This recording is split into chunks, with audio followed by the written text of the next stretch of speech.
Welcome to Move Your Mind. My name's Nick Bracks, and this is a podcast where we have real conversations with real people and give real advice.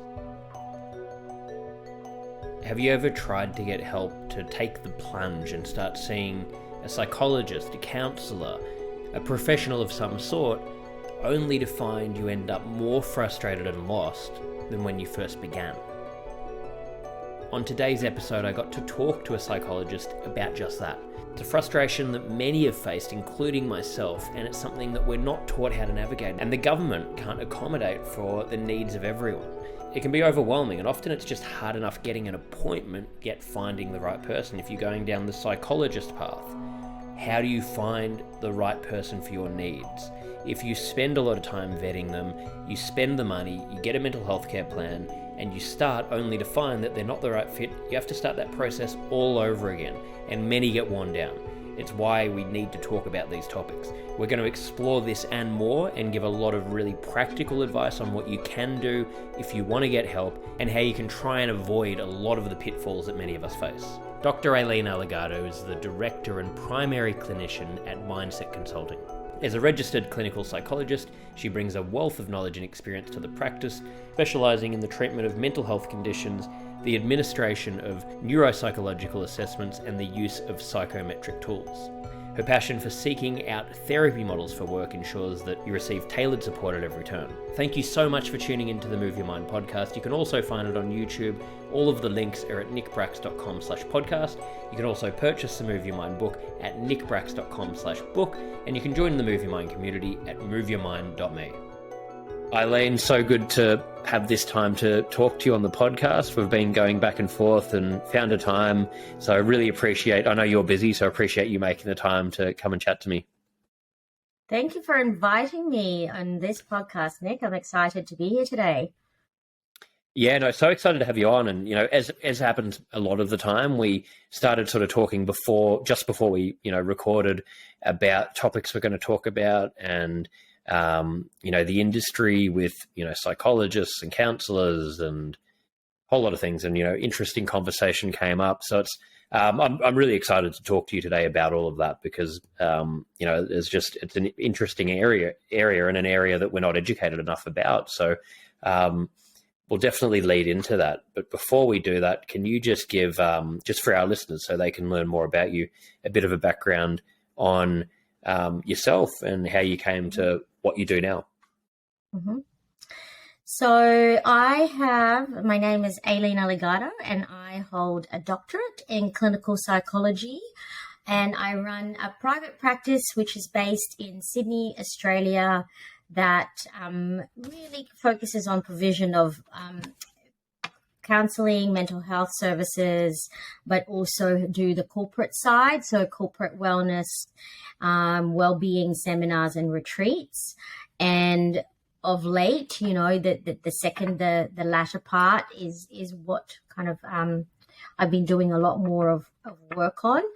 I also am a media psychologist, so on occasion you would have seen or heard me on TV, print and radio as a mental health advocate, but also to promote and really get people interested in the field of psychology, because I believe it's something that is really relevant to everyone, and it's information that I feel that when people have, it really gives them a lot of benefit, and knowledge is power. Absolutely. I think it's one of, if not the most important areas, for us to learn about, because it relates to everything and we're just not educated enough about it. And it's a lifelong thing. So it's such an important area. Also, I'm going to apologize to you because I think I said Eileen for your name. Aileen, I'm very sorry when I introduced it.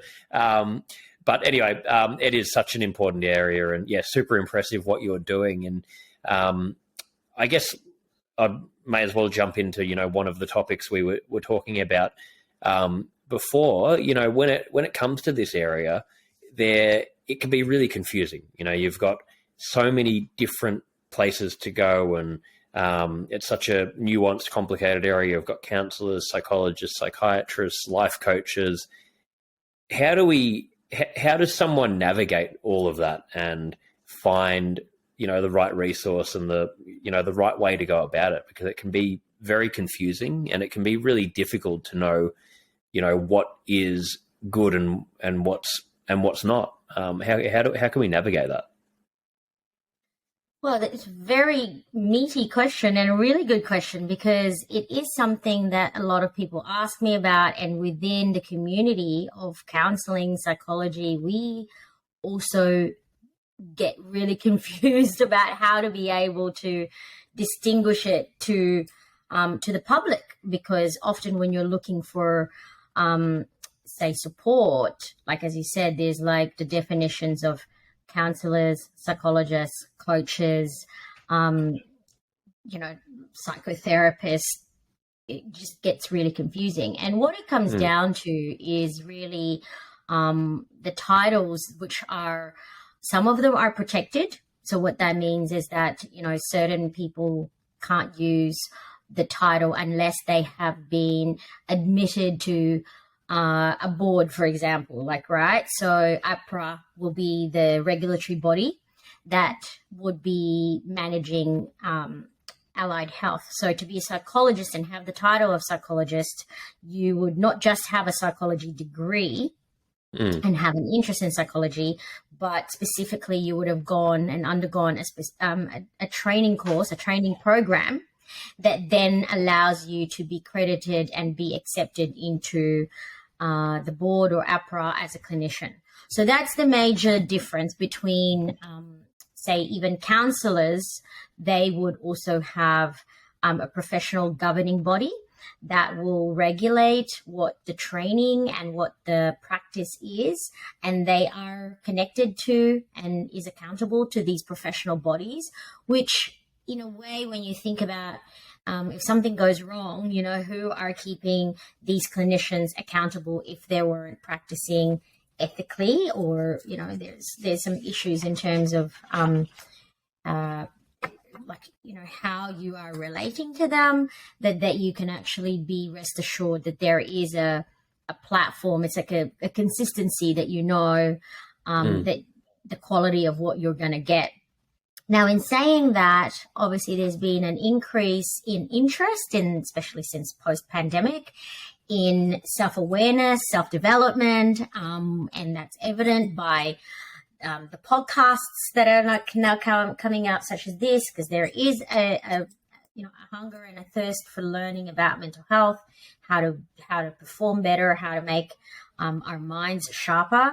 So, yeah, even self-help books sales have gone up for those things. It's $1 billion industry as well now, right? So, and what that means is that there are people that are having an interest or are practicing what we would be saying is counseling, but not under the umbrella or a training program of a governing body.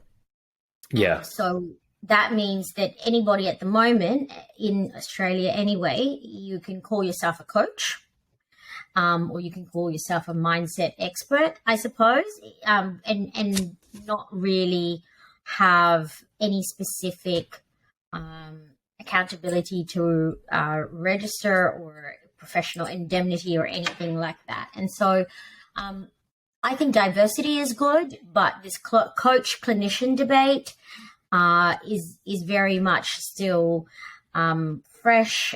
People are still figuring it out.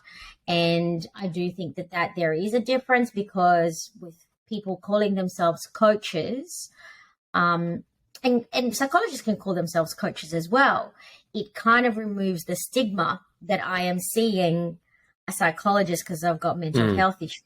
So as a society, we still have some way to go in being able to dispel the stigma with seeing a clinician, a trained clinician, and not thinking that we're going to a place like a loony bin, or you're going to be like pulled out in the straitjacket. It's just kind of such old school, traditional way of thinking about psychology or psychiatry and so on. It just means that these people are highly trained in a specific way that you can be assured, the same way that if you're going to a heart surgeon, you probably want to make sure that they're kind of registered as a heart surgeon with the medical board. Not to say that the ones that are not under these kind of professional governing bodies are less than efficient, and there are people that are doing really well and create lots of benefits and help lots of people. The difference is that as a consumer, you would like to know that that's actually what you're getting yourself into. What can the coach do or not do? What are their limitations? And be specific and in terms of your research, your due diligence in asking the right questions, just so that you are getting what you're setting out to get. Absolutely. And I think a lot of it comes down to education, doesn't it? Because we just, how are people going to know when it comes to the coaching side, how are they going to know what is good, what's not good, when it's just such a varied sort of, it's just so many options out there. So when it comes to that side, I think if you're educated more, you can at least know what to look out for and make a more informed decision of, okay, am I looking for an actual professional like a psychologist or psychiatrist, or am I looking for a coach, or maybe both? But you can then within that realm make a more informed decision. Whereas I think from what you were saying and from what I can see, it sounds like a lot of people would just see this sea of options and not really know how to decipher between them, and just picks whatever's probably the most shiny thing and looks the most appealing, which a lot of the time might just not be the help that you need, or not be the right form of help. So it's such a tricky thing. Yeah, and especially, we want to encourage people to reach out and get help.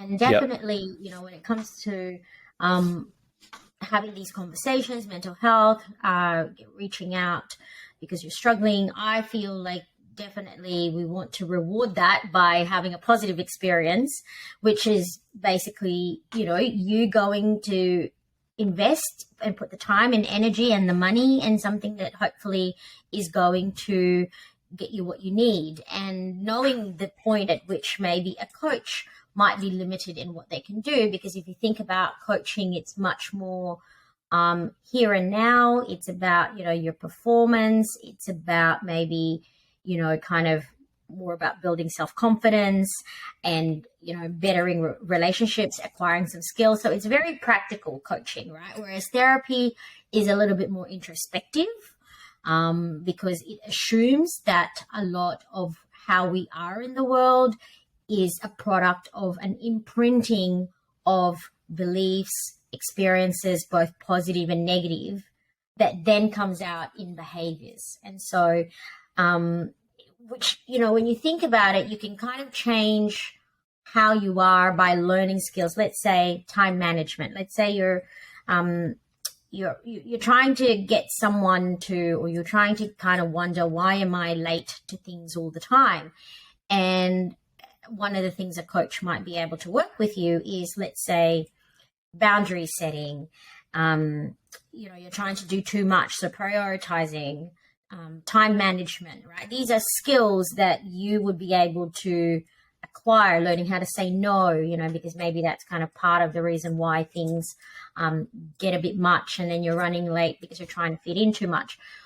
And it's getting beyond the skills that is also important. And one hopes that the work that you do is not just a Band-Aid. It can be a Band-Aid if that's where you're at, but there is a lot more deeper work with what seemingly is a superficial problem. So that time management issue might actually be more to do with a fear of failure, right? Like, and so, or it might be something to do with, procrastination, which is, again, a motivational issue in a person that has a lot of psychological concepts or reasons for why we procrastinate. It's not because we're lazy, right? Which is, again, a very different conversation. So depending on the background of the person you're seeing, the lens at which you're going to get help and what type of help you will get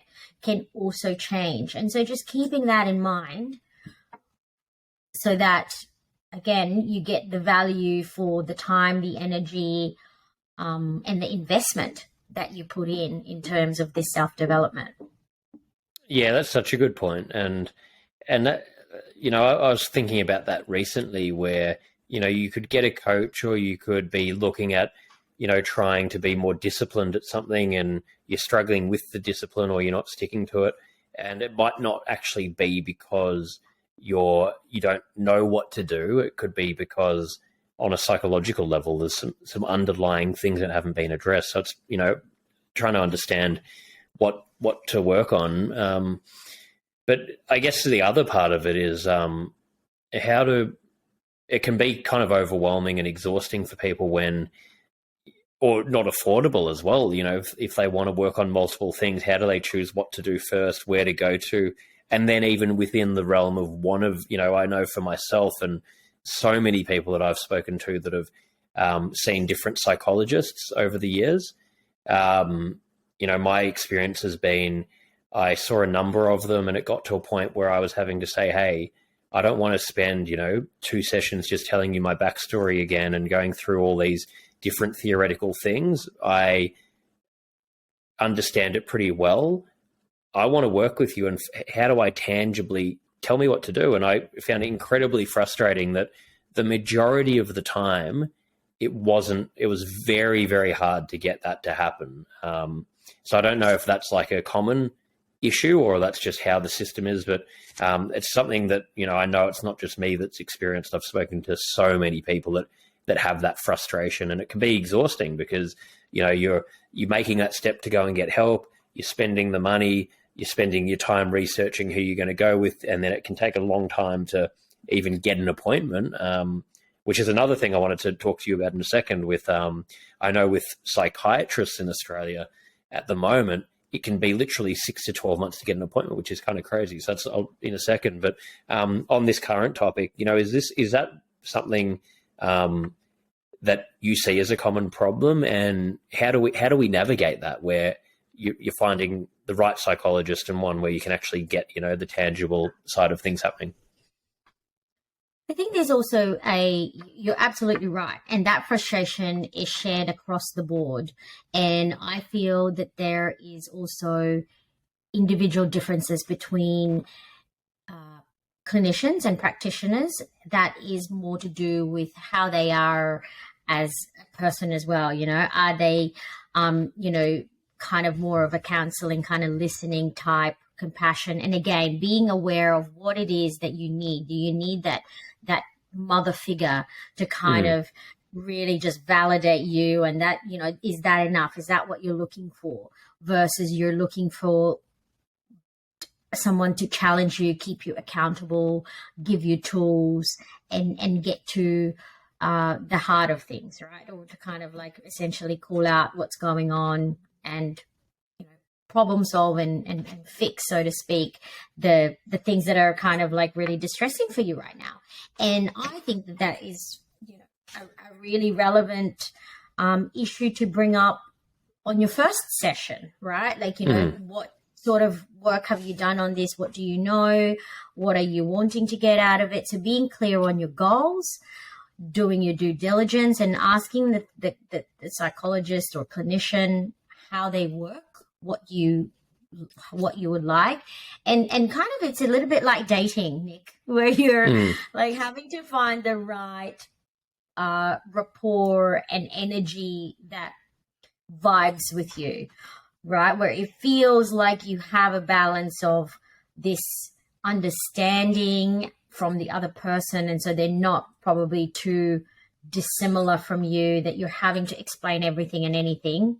Yeah. Because you're right, you don't have the time to do that, and you're paying money the minute you start attending the sessions. But also, like you said, maybe thinking about, what do I want to get out of it? How can I be assertive in communicating my goals? And that you're well within your rights to be able to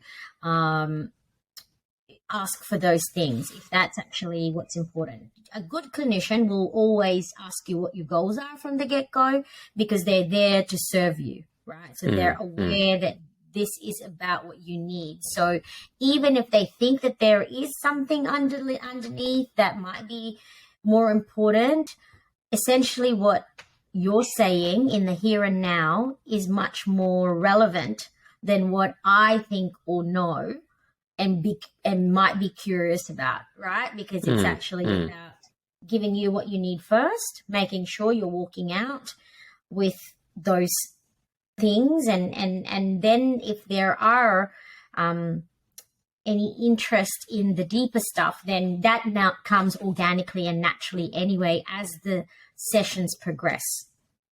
Yeah. Well, that makes sense. I think that's really good advice, what you're saying there, and just being more diligent in how you go about finding them and screening before you go and do it. And because, it otherwise you are wasting time and money, and it can be a really frustrating thing. And that's the other thing. Like, so is it with the psychiatrists and that being so difficult to get into, is that just because we've had, I guess, since COVID, this overwhelm of more people seeking these kind of services?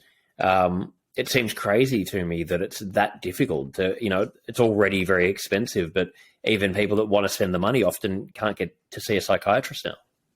Yeah, well, I mean, it's always been difficult. Like even pre-COVID, there was a waiting list for psychiatrist sessions because they're a specialist essentially, right? So there's only so many of them out there versus the demand. And so post-COVID, when there has been much more of an influx and interest in terms of people's mental health, I feel like that just made the bottleneck, a lot, 10 times worse. A lot worse. And so this is not new in terms of like psychiatrists have always there has always been a shortage of it as compared to the people that need it.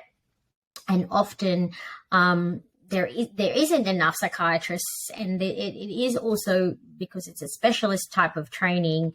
They don't kind of get out or graduate or get out into the system until kind of there's a backlog of, even if we start thinking of how many psychiatrists are in training now, those people might not be available for us to be able to to see for another few years. So, or some of them also kind of might be doing other things like academia, going abroad, and so there's also kind of a lot of that natural attrition that happens in a profession, right? So unfortunately there hasn't been a solution to solve that problem, but it helps to have a good GP often, or have good kind of people in your healthcare support system, because they are likely to be well connected, and if they are connected, then they're likely to probably know someone and have relationships with someone, and so that can help speed up the process if there's a sense of urgency in you needing to be seen. Thank you for sharing that, because I think that's it's helped me to understand it more, and I think that's really great to have people. I know our listeners will take a lot out of everything you're saying here so far. I think this is all so relevant for so many people. So yeah, really appreciate you sharing this. You were talking before we started recording about the alternative work that you're doing. Can you tell me more about that? Yeah, I mean, when you say alternative, it sounded like I was actually going to take people in a cave or something. No, it's not that. Well, maybe I want to go in a cave. Who knows? and scream your lungs out. That would be good, actually. That would be good. I wouldn't mind doing that. That would be highly, highly therapeutic. Yeah.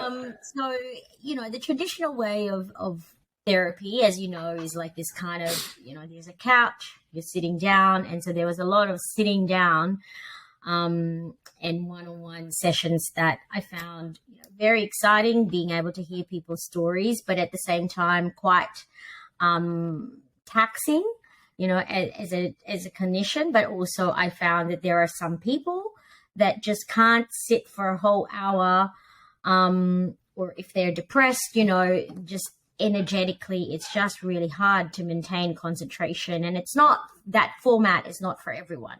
So whilst it's the traditional format, I thought, the creative side of my brain thought, what else can we do that would kind of be able to make this not just from the talking therapy beneficial, but to kind of help people access this information, but maybe for people that cannot do it in that format. So I initially created walk and talk sessions, which is kind of very apt given that your podcast is called Move Your Mind. So there you go. There you go. So I moved my clients from the therapy room to Hyde Park, which is just across the road from my office. So we would do the sessions either at a park bench, so we could be sitting down, or we could be kind of going for a walk while we're talking. And the benefits of that, not just being out in nature, obviously moving your body, and for some people, not having that intensity of sitting across the room from someone, but being able to kind of look out to nature and walk side by side. It's a different type of energy, and you get a different side of people and how they narrate or tell you what's going on in their life. So that in itself I found really interesting in terms of just the change in people and the change in how they would tell me something in a therapy room versus out when we're walking. And then even more so, I pushed that out further by thinking bigger in terms of the different formats that people can access therapy, because a lot of my clients, because I have a private practice in the city, a lot of my clients are often working in the city. So they're generally professionals. They will be sitting down all day or be looking at a screen all day. They go to the gym. They do all the right things, but possibly not kind of all collectively in one go. Mm-hmm. And so I thought about a retreat that would be a weekend getaway. So it kind of ticks that box of getting out of the city, decompressing, shutting out all the noise and having some downtime, but really incorporating more of the gritty side of what you will have in a therapy room, but in a very nice space. You get to do the yoga, meditation, the exercise. So it's kind of all packaged up for people that might not have time to do the weekly therapy, or might not need it, but just kind of need that little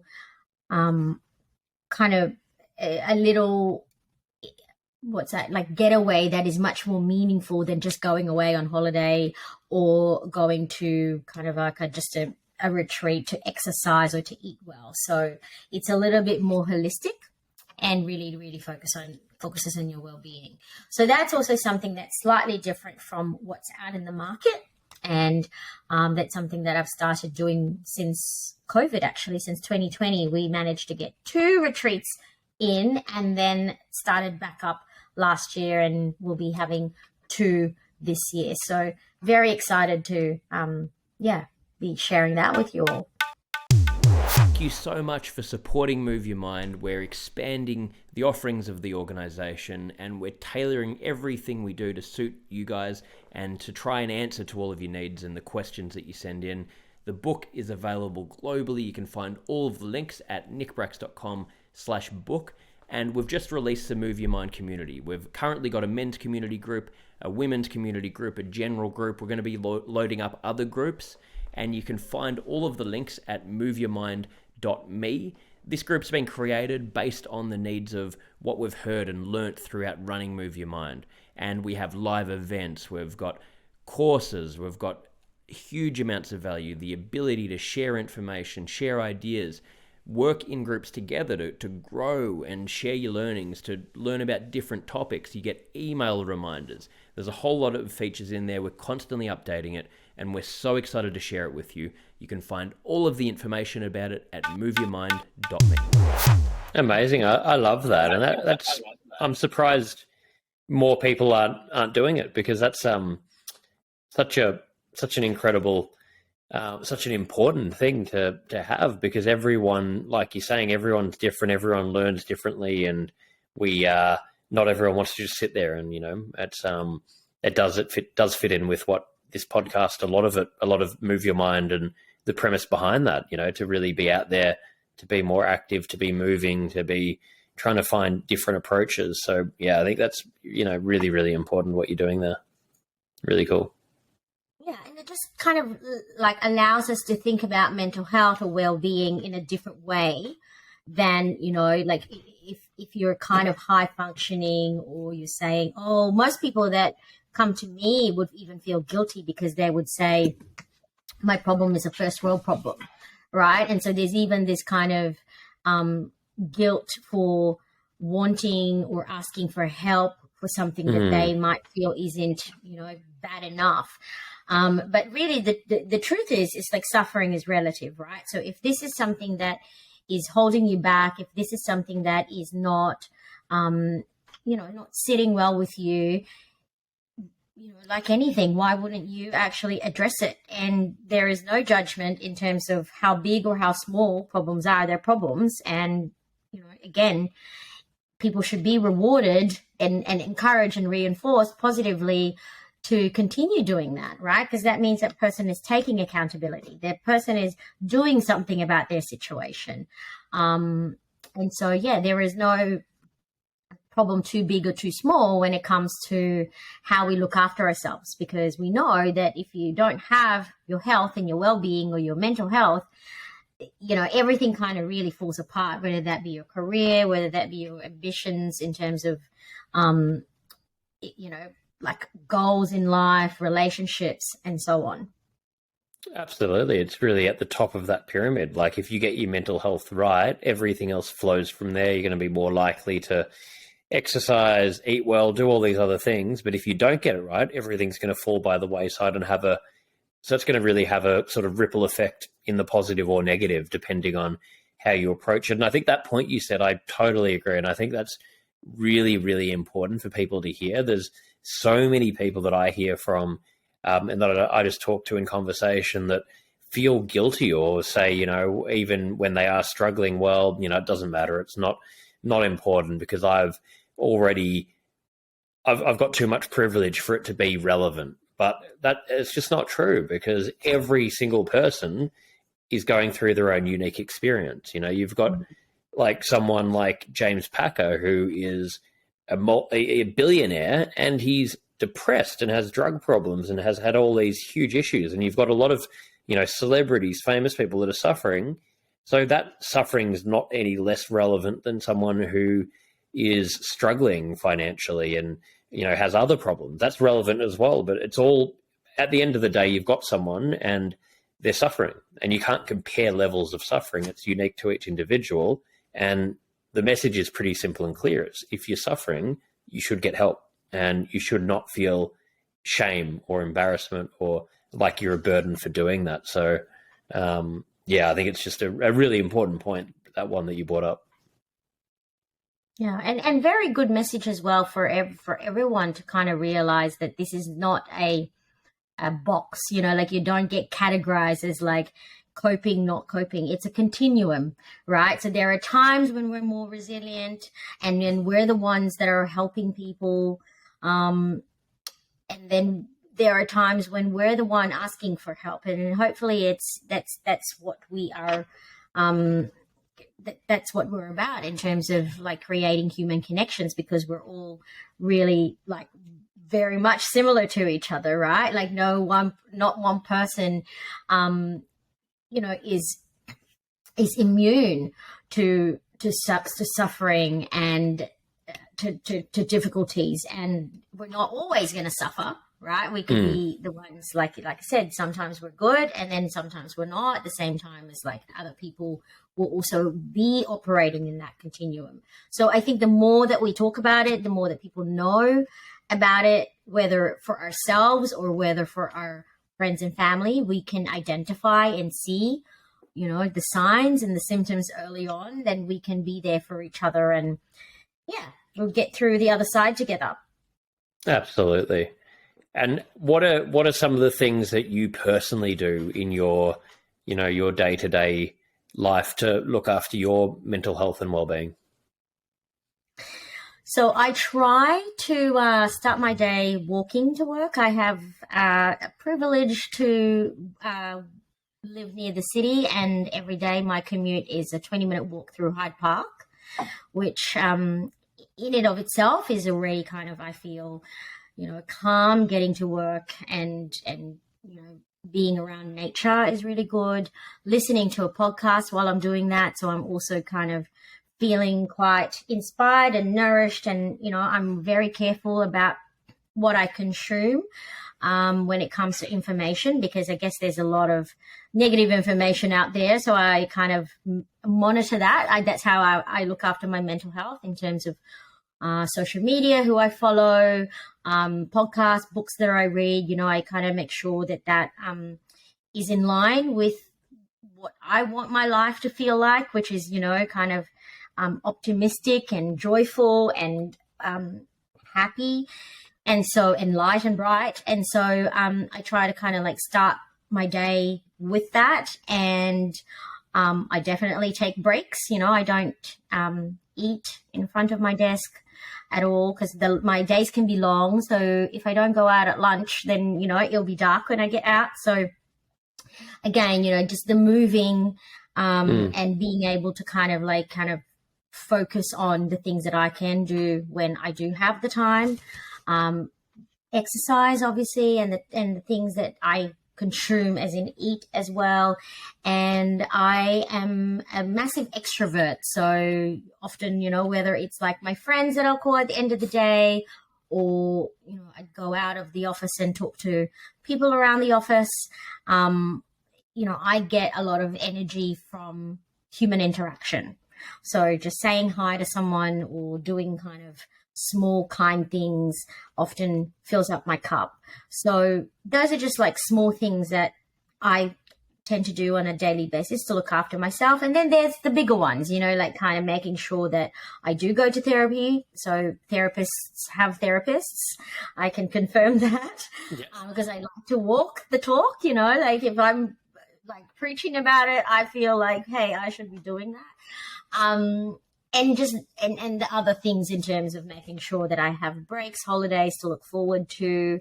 My weekends are a balance of pleasurable activities, rest, achievement activities. I try to do things that I'm passionate about so that I keep being engaged in the work that I do. And socializing, limiting my social media use, because there's a lot of noise out there, and the news can be quite depressing sometimes. So that's how I do it. And what about you, Nick? How do you look after your mental health? That's plenty there that you do.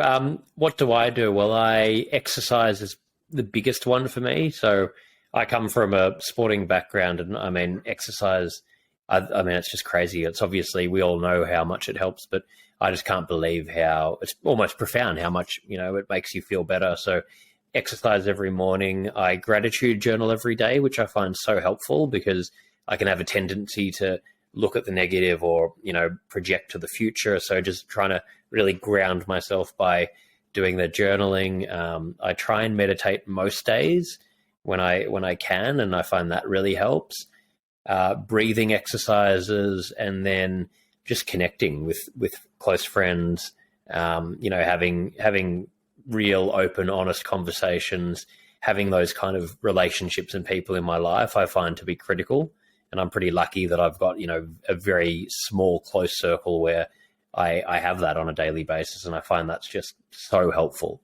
And then the final one would be creative pursuits. So I've outside of the work I do with my company, Move Your Mind, I've been pursuing acting for quite a long time. And I try and, keep in class. I do improv classes. I'm in and out of auditioning depending on how busy I am. But I find when I stop doing that creative side of things, my mental health declines massively, and I get burnt out. And it's a weird thing, because I'll be so busy with the business sometimes that you put that to the side.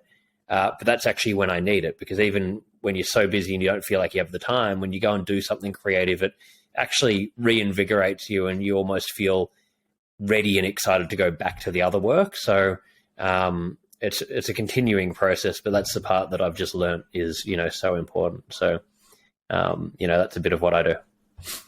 Going to just echo that sentiment around creativity and how it is good for your mental health, because yes, I recently wrote a blog post about how the parts of your brain that is in charge of creativity are, they live in a separate part to the fight or flight response. So what that means is, like, when we're kind of stressed, we can't be creative, and vice versa. When you're being creative, you're kind of essentially in a state of flow. And, we know that actually obviously helps in terms of our mental health, our well-being, our health, and so on. So there is evidence to say, really hard evidence, scientific evidence to say that, creativity has a lot of benefits in terms of just keeping us mentally healthy and out of that fight or flight zone, which is, often where we are when we're stressed and just kind of in the busyness, right? We're living in the busyness and the doing, and we just kind of get stuck in that sometimes. The 10-year anniversary of Bracks, and we've relaunched with the classic white pair. We've also got new styles coming out super soon. We're donating $1 from every pair to mental health, currently to 1 in 5. You can find all of this at www.underbracks.com. I think it's so important, and I love the way that you worded that, because it sort of made it, it makes it so clear, because it is so true. Like, you literally can't, and that's why I fell in love with acting, because my biggest problem in life and with mental health and why I've struggled is, well, like a lot of people, overthinking and, can't turn my brain off, and you just, you're going a million miles an hour and it's exhausting, and you're putting pressure on yourself, and it makes you not be present. So the creative things, if you're doing an acting scene, you have to be fully, if you're not listening to the other actor, then you're not in the scene. You're not going to perform properly. So everything else, fades away, and all, like you're saying, creative pursuits make you be present like that. And then you don't have the opportunity it's being mindful. It's like meditating. And it's a real problem in the world we live in now, where, we live in such a capitalistic, consumer-based world where we're just taught to grind and work harder and push harder, and it's 24/7, and we're never not connected. And, it's if you don't, as an individual, make that effort to try and incorporate a bit more of this stuff in your life, it's not going to happen. No one else is going to do it for you, and it's only getting more. I think it's not sustainable for people. We're not meant to consume so much information.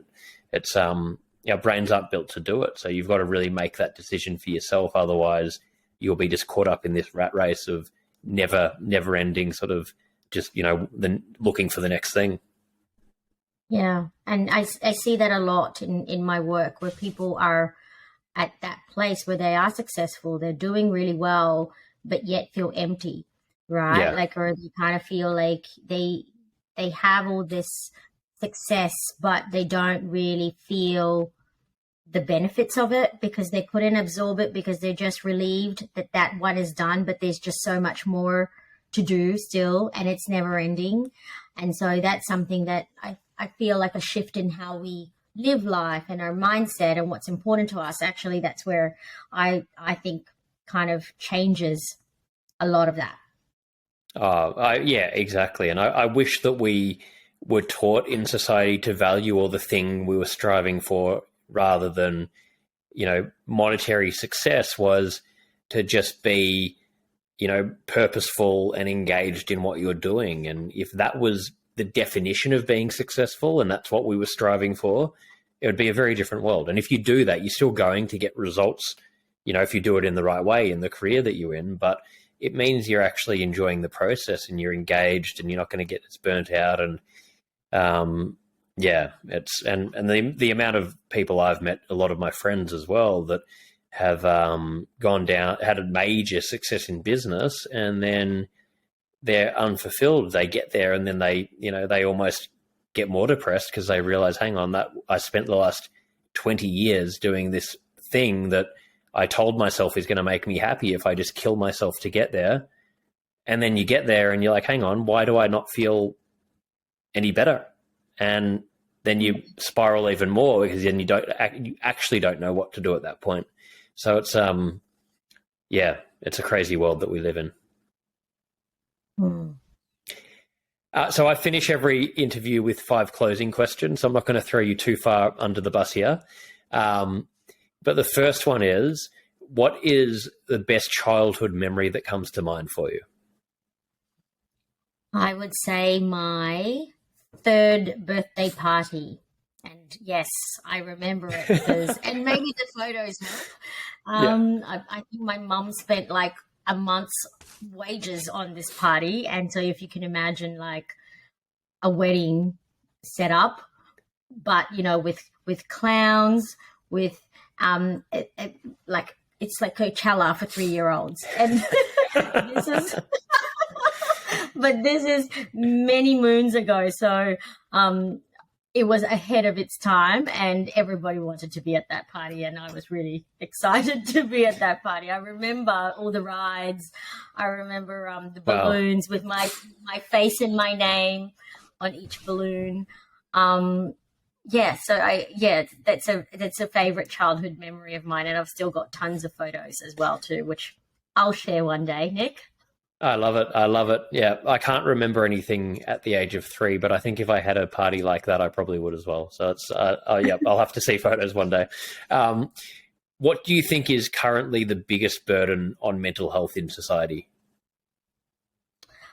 I feel like it's the stigma and how we still to this day, perhaps not accept it or accept it under certain conditions, and that limits people from getting the help they need or having the tough conversations, and perhaps maybe even being unhealthy themselves, which means that if you're unhealthy, think about it like as a domino. Everybody that you come into contact with will be subjected to that unhealthiness. So it's not just you, and yes, it's your choice, but then others around you are being affected by something that, you know, essentially might not be good for them as Absolutely. well. And then that gets passed on and passed on and passed on. So this is kind of like become, you know, as you know, there's an epidemic in terms of mental health conditions that 1 in 5, I think it was the statistic,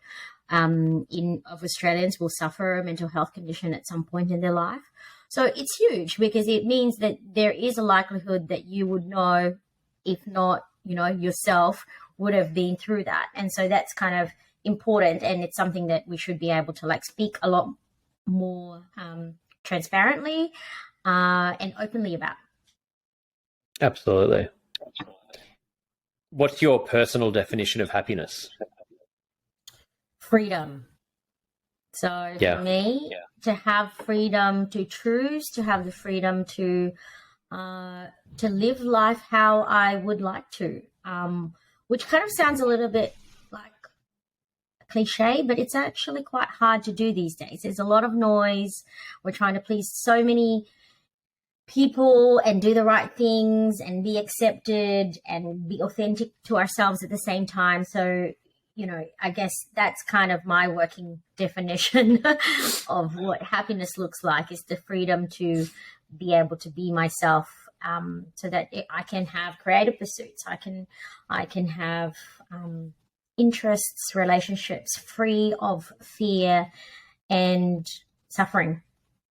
I couldn't agree more. Yeah, I think it's the most important thing. So 2 more here. What are you most afraid of?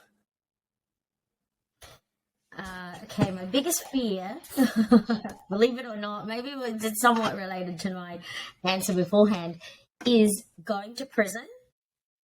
Okay. Is that bizarre? I'm fascinated about, like, I watch TV shows about prison and like documentaries, and about, you know, the corrections department and all of that. But it's this irrational fear that I have about going to prison. But I feel like it's actually more of a symbolic fear of being isolated, being limited in what I'm going to be able to do. So that's like my biggest fear, is not being able to do what I wanted to do or live my life freely. Well, I would agree with that. Yeah, I would share that fear for sure. Yeah, which it's basically the opposite of freedom, isn't it? It's sort of would be the biggest fear, being just trapped. Yeah, but how bizarre though. Like, you know, when people go, what have you been doing, Aileen, that you haven't told us? You know, like, what are you I know, what are you hiding here? What yeah, exactly. So final one, what are you most proud of? I would say my business and the work that I do. So not just the business as an entity, but the work that I do and the impact that I'm making to the people that hopefully like come through my doors, come to my retreats, go to the seminars, because every bit of that then changes them, hopefully. And, you know, to my credit, there have been some positive feedback about, you know, the things that has that impact, how it impacts people. And then in turn, you know, those people then influence other people in a good way. So, again, related to what I said before about, like, I think if we all looked after our mental health, if we all did what we can to be healthy, then the more that society as a whole, I feel, improves greatly from that, not just like yourself, but your family, your friends, your community, and so on. Absolutely. Yeah, it has a ripple effect. It's so true. So yeah, thank you so much for coming and sharing all of this, and for the work that you're doing, and you're changing people's lives. And for our listeners, where can they go if they want to learn more about you and check out your work? They can check out my work on my website. It's mindsetpsychology.com.au. Perfect. Okay, well, that will go in the show notes. So anyone listening, make sure to check out the website. And Aileen, thank you so much for making the time. I've learned a lot today. I'm sure our listeners will, and love what you're doing and love these conversations. So really appreciate it. Thank you so much, Nick. Hope to see you again soon. For sure. Thank you. Thanks to Dr. Aileen Alegado for joining me today for Move Your Mind. You can find the video interview on YouTube by going to nickbracks.com/podcast. And if you would like to learn more, you can purchase the Move Your Mind book at nickbracks.com/book, or you can join the Move Your Mind community at moveyourmind.me.